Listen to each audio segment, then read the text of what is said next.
15 సంవత్సరాల క్రితం రాజమండ్రి నుంచి ఒక ఆయన ఒక ఉత్తరం రాశాడు. ఆ ఉత్తరంలో ఏమంటాడు ఆయన, ఇప్పటికీ నేను మర్చిపోలేను. ఏదో ఆ మధ్య ఒక చోట చెప్పాను కూడా ఇలాగే ఒక ప్రోగ్రాంలో ఎప్పుడో, మళ్ళీ చెప్తాను వినండి. ఎంత శక్తివంతుడు ఆ స్వామి అనేది మనకు తెలుస్తుంది. ఆయన ఇలాగే చాలా కాలం క్రితం అన్నమాట, ఎప్పుడో 1940లో మాట, ఇది 40లోనో 50లోనో మాట అనమాట. కుటుంబం మొత్తాన్ని తీసుకుని ఆ రోజుల్లో ట్రైన్ తిరుపతి దాకా స్టేషన్ ఉండేది కదా, రేణిగుంటే ఉండే స్టేషన్. రేణిగుంటలో దిగి తిరుపతికి వచ్చేవాళ్ళందరూ. ఆ రేణిగుంటలో దిగిన తర్వాత ఈ ఎంత చూసి ఏంటి ఈ పిల్లలు వీళ్ళంతా గోలపెట్ట బట్టి ఈ దర్శనాన్ని బయలుదేరాడు ఆయన. బయలుదేరి ఎలా జరగాలి దర్శనం ఏమిటా అని చెప్పి ఒకటే అనుకుంటుంటే, ఎవరో ఒక ఆయన ఇంత నామంతో పొడుగ్గా ఉన్నాయని వీళ్ళ దగ్గరికి వచ్చి, పదని నేను దర్శనం చేయిస్తాను, మీకు ఎందుకు నేను దర్శనం చేస్తాను పని మీతో పాటు ఉంటాన్ని తీసుకెళ్ళాడు. పైన ఏదో కొండ మీద ఉత్సవం జరుగుతోంది, జనం హడావిడి, చాలా హడావిడి ఉంది. అయినా ఈయన దగ్గరికి ఉండి అన్ని చోట్ల తీసుకెళ్తే ఈ వచ్చిన ఆయన విసుక్కున్నట్టు, ఏమిటి జనం ఏమిటి ఇట్లా ఉన్నానంటే, ఏం పర్లేదు నాయన, నువ్వేం విసుక్కోకు, నేను ఉన్నాను కదా, నేను నీకు చక్కగా దర్శనం చేయిస్తాను కదా, పద నువ్వు అని చెప్పి తీసుకెళ్ళి చక్కగా బ్రహ్మాండమైన దర్శనాలు చేయించి, దర్శనం చేసి బయటకు వచ్చిన తర్వాత ప్రసాదాలు తన చేతితో తాను తీసుకొచ్చి వీళ్ళకి ఇచ్చాడు. తీసుకోండి ప్రసాదాలు తీసుకోండి అంటే, ఇతను తీసుకున్నట్టే ఇంకొంచెం ఉంటే బాగుంటుందంటే మళ్ళీ లోపలికి వెళ్ళిపోయి ఎలా తెచ్చాడో ఎవరికి తెలియదు. క్షణాల్లో ఇంతంత పులిహార, వేడి పులిహార, చక్కెర పొంగలి, కట్టి పొంగలి, బ్రహ్మాండమైన ప్రసాదాలు అన్నీ వడ అన్నీ తెచ్చి వీళ్ళకి ఇచ్చాడు. ఇవన్నీ తీసుకున్నారనమాట. ఈయనన్నాడు, చాలా థ్యాంక్స్, సంతోషం అండి అని అంటే, లేదు నేను వస్తాను పదండి మీతో పాప అంటే, అలాగే అంటాడు. వచ్చి మళ్ళీ రేణిగుంట దాకా వచ్చి ట్రైన్ ఎక్కిస్తాడు. ఈయన్ని ట్రైన్ ఎక్కిస్తున్నప్పుడు ఎక్కించబోయే ముందు ఒక మాట అడుగుతాడు ఈయన, చాలా బాగా జరిగింది కానీ మీ దర్శనాలన్నీ కూడా మళ్ళీ ఎప్పుడు వస్తున్నారు దర్శనానికి అంటాడు. అంటే అంటాడు, ఈ రాజమండ్రి నుంచి వచ్చిన ఆయన, మళ్ళీ రావటం కూడా నా స్వామి, ఇప్పుడే ఇంత తంటాలు పడ్డాను నేను, మళ్ళీ రావటం ఏమిటి ఆలోచిస్తాలే ఏదో అని అంటాడు. అప్పుడు అతను ఆ నామం పెట్టుకుని వచ్చిన మహానుభావుడు ఒక చిరునవ్వు నవ్వి తథాస్తు అని చెప్పి మాయమైపోయి వెళ్ళిపోతాడు. ఆయన చెప్తాడు, నాకు ఉత్తరం రాశాడు, పెద్ద ఉత్తరం అనమాట. ఆయన అంటాడు, నేను ఆ రోజు ఇలా అన్నమాట నా పాలిటి శాపమై ఈ రోజు దాకా నేను మళ్ళీ స్వామిని దర్శించుకోలేకపోయానండి. ఎన్నిసార్లు వెళదాం అనుకున్నా, ఇది 50 ఏళ్ల క్రితం అయింది. అప్పుడు నాకు ఇంత 30 ఏళ్ళు ఉండేవి, ఇప్పుడు 80 ఏళ్ళు వచ్చాయి, ఎంతో సంపాదించాను, పెద్ద కోటీశ్వరుని అయ్యాను. కానీ ఎన్నిసార్లు నేను తిరుమల ప్రయాణం సంకల్పించినా ఏదో విధంగా కుదరదు. వెళదాం అనుకుంటే ఆ ముందు రోజు నేను ఎక్కడో కాలు జారి పెట్టాం, ఇంకోసారి ఇంకోళ్ళు ఎవరో దూరం బంధువులు ఎవరో వెళ్ళిపోయి వెళ్ళలేకపోవటం, రకరకాల కారణాలు ప్రయత్నించానా నేను వెళ్ళలేకపోతాను అని కళ్ళమ్మ నీళ్ళు పెట్టుకుని రాశాడు ఆయన. అదే అన్నాడు, పొరపాటున ఆ రోజు ఏమన్నాడు, అమ్మో ఇంత మళ్ళీ రావటం స్వామి అనుకున్నట్ట. అంతే, అక్కడితో మళ్ళీ దర్శనం కాలేదు. సాక్షాత్తు స్వామివారే దగ్గరుండి దర్శనం చేయించినా అలా అనుకున్నాడే. సో అలా ఎప్పుడూ మనం అనుకోకూడదు. ఒక్కసారి వెళ్ళటం అనేది ఎంతో జన్మజన్మల పుణ్యఫలం. ఇన్నిసార్లు వెళుతున్నామంటే అహంకారం తెచ్చుకోకుండా ఇంత అపారమైన కరుణ ఆయన మన మీద చూపిస్తున్నాడు అని తలచి చక్కగా స్వామిని ధర్మంగా ఉంటూ, మనుషులందరికీ మనం ఎన్నెన్ని జన్మలు చేసుకుని పాపాలు అనుభవిస్తుంటాం, అన్నిటి తగ్గట్టుగా రకరకాల అనుభవాలు వస్తాయి. ఎన్ని అనుభవాలు ఎన్ని వస్తున్నా ఇవేమీ కూడా భగవంతుడు ఆయన మనకేమీ పెట్టట్లేదు, మనం చేసుకుంటున్నాం.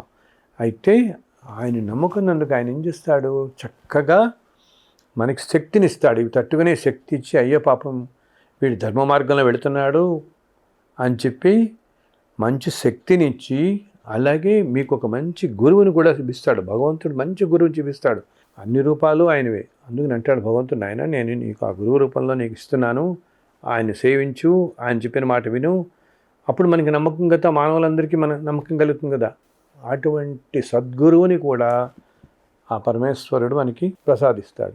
మనం కావాల్సింది అలా చేయడం ఏంటంటే, ఆ తాపత్రయం మనలో ఉండాలన్నమాట, ఆ ఆర్తి ఉండాలి. నాయన మాకు ఒక మంచి గురువుని ప్రసాదించు అని అంటే ఆయన ఇస్తాడు. చక్కగా ఆ గురువుని మార్గంలో నమ్ముకోండి. ఒక్కొక్కసారి ఏంటి, ఆ గురువులు కూడా నేను చాలాసార్లు చెప్తుంటాను, సాక్షాత్తు స్వామివారి రకరకాల అంశాలతో వచ్చిన వాళ్ళే ఉండొచ్చు.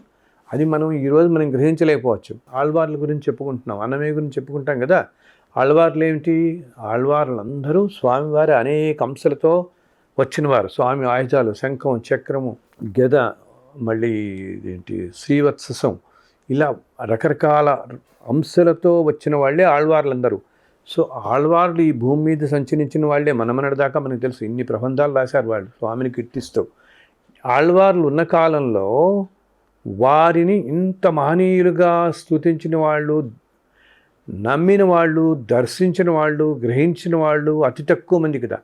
అలాగే ఈరోజు కూడా, నేడు కూడా ప్రతి కాలంలోనూ ఒక అన్నమయ్య ఉన్నాడు. అన్నమయ్య నందకాంశ సంభూతుడు అని మనం అంతా చెప్పుకుంటాం కదా మనం. అలాగా అలా ప్రతి రకరకాల అంశాలతో ఆయన వచ్చిన వాళ్ళు మన మధ్య ఉంటుంటారు. అలాగా నేటి కాలంలో కూడా ఆ స్వామి అంశతో, స్వామిలో ఒక రూపం అంశతో తీసుకున్నవాడు. ఇప్పుడు మనం ఇంతకుముందు రామానుజాచార్యుల వారి గురించి అంటాం. రామానుజాచార్యుల వారు సాక్షాత్తు ఆదిశేషుని అంశ అని చెప్పి మన విశ్వాసం, మన నమ్మకం అన్నమాట. మన మధ్య సామాన్యులుగా తిరుగుతున్న వాళ్ళు ఉన్నవారు. అటువంటి వాళ్ళు కొంతమంది గురువులుగా మనకి ఎక్కడన్నా కనిపిస్తే మనకి ఇది ఎలా అనిపిస్తుందంటే, ఇది చాలామంది నన్ను అడుగుతుంటారు, నిజంగా అది ఎలా గ్రహించటం అండి? ఈ రోజుల్లో చాలామంది గురువులు అని చెప్పబడుతున్నారు, వెళుతున్నారు, వింటున్నాం మనం అని. మరి అంత శక్తి ఉంది అని ఎక్కడ గ్రహించగలుగుతాం? ఎక్కడ గ్రహిస్తాం? స్వామి రూపమే మనకి నాకు అని అంటే, మీకు ఒక్కొక్కసారి ఏమవుతుందంటే, అటువంటి కొంతమంది దగ్గర గురువుల దగ్గర కూర్చున్నప్పుడు సాక్షాత్తు ఆ భగవంతుడి దగ్గర కూర్చున్న అనుభూతే మనకు కలుగుతుంది. అంటే మీరు ఎప్పుడు ఆనంద నిలయంకి వెళ్ళి ఆ స్వామి దగ్గర దర్శనం చేసుకుంటున్నప్పుడు మన మనసు అంతా ఒకసారి ఆగిపోతుంది. అంటే మనం ఎన్నో కోరికలతో వెళతాం, ఏ మాట మన నోట్లోంచి రాదు. ఎందుకు? అంత మ్యాగ్నెటిక్ ఫీల్డ్, మామూలు భాషలో చెప్పాలంటే మనం ఆరా అంటాం, శక్తి అంటామే. ఇంత శక్తివంతమైన ప్రదేశంలో స్వామి యొక్క అంత శక్తి ఉండేటప్పటికీ అతి సామాన్యులను మనం అక్కడ ప్రవేశించగానే మన మనస్సు స్తంభించిపోతుంది అనమాట. ఏ ఆలోచన ఏమీ తెలియదు. ఎంతో ఆనందంలో అలా అలా అలా అలా ఆనందంలో తేలిపోతూ ఉంటాం, ఆనందంలో పడి. అటువంటి ఆనందం మీకు ఏ వ్యక్తి దగ్గర మీకు లభిస్తుందో, ఏ వ్యక్తి సమక్షంలో, ఆ వ్యక్తి మీతో ఏం మాట్లాడక్కర్లేదు, మీరేం ఆ వ్యక్తిని ఏదో స్తుతించి పొగడక్కర్లేదు, చెప్పక్కర్లేదు. కేవలం ఆ ఒక వ్యక్తి దగ్గర కూర్చున్నంత మాత్రమని, కూర్చుని కాసేపు మీరు ఒక అర్ధగంట గడుపుతారనుకోండి, అప్పుడు మీకు ఇంత ఆనందం, సర్వం మర్చిపోతారనమాట. అంటే ఆ గురువు అంతటి భగవంతుడు అంశతో, ఏదో ఒక అంశతో వచ్చిన వాడే అనమాట. అది మీరు గ్రహించి, అటువంటి గురువులు కనుక మీకు ఈ జన్మలో ఎక్కడన్నా తారసపడితే వారిని సేవించండి, వారి దగ్గర వీలున్నప్పుడల్లా గడపడానికి ప్రయత్నించండి. చాలు, మీకు చక్కగా ఆ గురువు మిమ్మల్ని అనేక వేల ప్రారంధ కర్మల నుంచి మిమ్మల్ని దాటిపడేస్తాడు. ఆ గురువు చెప్పిన మాటని ఏమాత్రం జబదాటకుండా, వారు చెప్పే మాటల పరమార్థం మీకు అర్థం కాకపోవచ్చు ఆ క్షణంలో, వారికి మీ పిత జన్మలే కాదు, ముందు జన్మలు, రాబోయే జన్మలన్నీ కూడా గురువు గ్రహించగలుగుతాడు. సో మీరు ఆ చెప్పిన మాట చెప్పినట్టుగా విని ఆచరించండి. అప్పుడు మీకు గురువు అనుగ్రహం కలుగుతుంది. గురువు అనుగ్రహం కలిగిందంటే స్వామివారి అనుగ్రహం కలిగినట్టే లెక్క, సంపూర్ణమైన అనుగ్రహం కలిగినట్టే లెక్క అనమాట. మనం ఆ భగవద్ అంశతో వచ్చిన వారిని దగ్గర కూర్చుని వారి మాటలు విని వారు చెప్పిన మార్గంలో వెళితే మీ జీవితాలన్నీ సుసంపన్నం చేసుకోవచ్చు. స్వామిని ఎప్పుడు మనం కొలుస్తూ పోతూ ఉంటే చక్కగా మనని అనుగ్రహించి మీకు అటువంటి గురువుని అనుగ్రహిస్తాడు, మీకు ప్రసాదిస్తాడు కూడా. చూడండి ఎంత చక్క చిరునవ్వు నవ్వుతూ ఉంటాడో, మనం చెప్పేవన్నీ వింటుంటాడు, అన్నీ ఆలకిస్తూ ఉంటాడు ఆయన. ఎన్ని మాటలు, ప్రతి మాట చక్కగా ఆలకిస్తుంటాడు. అసలు ఈ స్వామి విగ్రహం కూడా మా ఇంటికి రావడం చాలా విశేషంగా జరిగింది.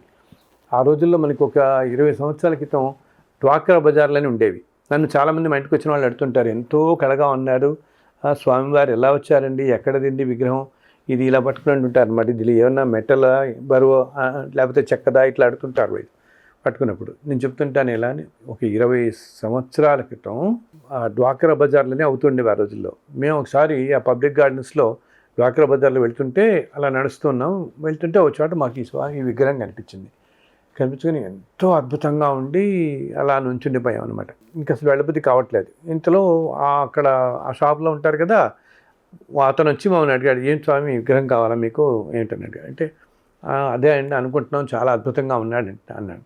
అంటే మేము ఎంత విగ్రహం, ఎంత ఖరీదని ఎంత అని అన్నాం. అని అతని నుంచి ఇప్పుడు తెలుసా 11,000 అన్నాడు. అమ్మో నమస్కారం పెట్టాం. అదేమిటి నాయన అంటే, అది మొత్తం శాండిల్వుడ్తో చేసింది అని అన్నాడు. అంటే అప్పుడు మాకు అంత భరించే శక్తి లేదు స్వామి అని చెప్పి నమస్కారం పెట్టుకుని ముందుకు వెళ్ళిపోయాం. ఏదో మిగతా స్టాల్స్ అన్నీ తిరుగుతున్నాం, చూస్తూ వెళ్ళిపోయి ఇంకా బయటకు వచ్చేస్తున్నాం. మేము వచ్చేస్తుంటే మళ్ళీ ఒక స్టాల్లో ఇదే విగ్రహం మళ్ళీ మాకు కనపడింది. సో అనుకుంటూ నేను దాటిపోతున్నా, అయ్యో స్వామి నిన్ను అలా చూస్తూ నిన్ను ఇంటికి తెచ్చుకునేంత భాగ్యం నాకు ఇప్పుడు లేదు, చూద్దాంలే ఎప్పుడో ఆ భాగ్యం వస్తుందో అప్పుడే నేను తెచ్చుకోగలుగుతాను, నిన్ను నాకు ఆ భాగ్యం లేదు అని చెప్పి నేను అలా కనరేపు చూస్తూ ముందుకు నడుస్తున్నాను. నేను ఇంకా అప్పుడు ఆ షాప్ వాళ్ళు మమ్మల్ని పిలిచారు. పిలిస్తే నేను కొంచెం వెనక్కి ఒక అడుగు వెనక్కేసి వద్దులేమో వద్దు మేము ముందే చూస్తున్నాం అన్నాం. లేదు రాస్వామి అంది. అనేటప్పటికి వెళ్ళాను, దగ్గరికి వెళ్ళాం అనేటప్పటికి ఏం మీకు కావాలండి. లేదు అది చాలా ఖరీదు కదా తల్లి అని అంటే, అది ఖరీదు ఏంటది, అది 600 రూపాయలే కదండి. నేను అసలు ఆశ్చర్యపోయాను. ఇందాక నేను అక్కడ 11,000 అన్నాను, ఇప్పుడు ఈయన 6,600 అంటున్నానంటే ఏమిటంటే, నేను అప్పుడు ఉన్నాను పోనీ 500 రూపాయలకి ఇస్తారా అని అన్నాను. అన్నట్టు తక్కువ తీసుకోండి అండి. అలా ఇదేంటంటే మనం పేపర్ పల్ప్ అంటాం కదా, అలా పేపర్ పల్ప్తో చేసిన స్వామివారి విగ్రహం చూడండి. అదే విగ్రహం మళ్ళీ నాకు అక్కడ లభించటం, ఆ విధంగా లభించటం. 500 రూపాయలు అంటే మనం చక్కగా ఎఫర్ట్ చేయగలుగుతాం కదా. అప్పుడు తెచ్చుకున్నాం, స్వామిని ఇంట్లో పెట్టుకున్నాం. ఎప్పుడైతే నువ్వు ఉన్నావు అని ఆయన భావిస్తున్నావో దాంట్లో ఆయనే ఉంటాడు, నిత్యం ఆయన ఉంటాడు. ఇది ఎంతో మందికి చూసిన వాళ్ళందరూ, మా ఇంటికి వచ్చిన వాళ్ళందరూ అంటుంటారు అనమాట, అసలు ఆ స్వామిలో ఉన్నాడా అనిపిస్తూ ఉంటుంది. రోజు నిత్యం నేను స్నానం చేసి పొద్దున్నలాగానే ఆ స్వామికి నమస్కారం పెట్టుకుంటూ ఉంటాను. ఇది మనందరికీ కూడా సాధ్యమే. మనం ఎప్పుడైతే అన్నిటికంటే భావన ముఖ్యం అని చెప్తుంటాను చూసారా. మనం ఎప్పుడైతే స్వామి మన ఇంట్లో ఒక పటం ఉండొచ్చు, చిన్న విగ్రహం ఉండొచ్చు, ఒక ఫోటో ఉండొచ్చు స్వామివారిది, అక్కడ నుంచిని నమస్కారం పెట్టుకుంటే నాయనా అని మనస్ఫూర్తిగా ఆ ఫోటోలో కానీ ఆ విగ్రహంలో కానీ స్వామిని దర్శిస్తూ నమస్కారం పెట్టుకుంటే తప్పకుండా స్వామి దాంట్లోనే ఉంటాడు, దాంట్లోనే ఆవాహించింది అక్కడే ఉంటాడు ఆయన.